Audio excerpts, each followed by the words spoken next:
सारा दिन घूम फिर के शाम को समोसे खाते थे। एक दिन तूने सोचा तू न जाए जंगले, पतलू ने कहा चले जाकर खूब एंजॉय करे। जंगल में जब वो पहुंचे तो वहाँ देखा उसने खरगोश। खरगोश ने कर ली उनसे दोस्ती, मोटू पतलू कोई खुशी। तीनों ने मिलकर डांस किया, फिर मिलके सबने अपना काम किया। तीनों ने मिलकर डांस किया, फिर मिलके सबने अपना काम किया।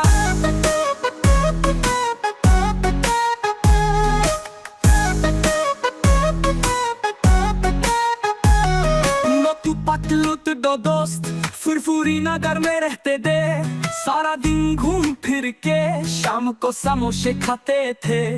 एक दिन मोटू ने सोचा तुम न जाए जंगल में, पतलू ने कहा चले जाकर खूब एंजॉय करे। जंगल में जब वो पहुंचे तो वहाँ देखा उसने खरगोश। खरगोश ने कर ली उनसे दोस्ती, मोटू पतलू कोई खुशी। तीनों ने मिलकर डांस किया, फिर मिलके सबने अपना काम किया। तीनों ने मिलकर डांस किया, फिर मिलके सबने अपना काम किया।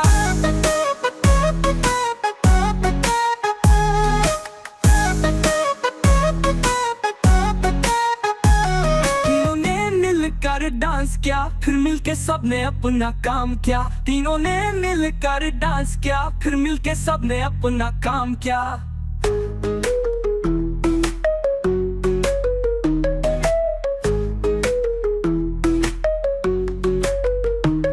तीनों ने मिलकर डांस किया, फिर मिलके सबने अपना काम किया। तीनों ने मिलकर डांस किया, फिर मिलके सबने अपना काम किया। तीनों ने मिलकर डांस किया, फिर मिलके सबने अपना काम किया।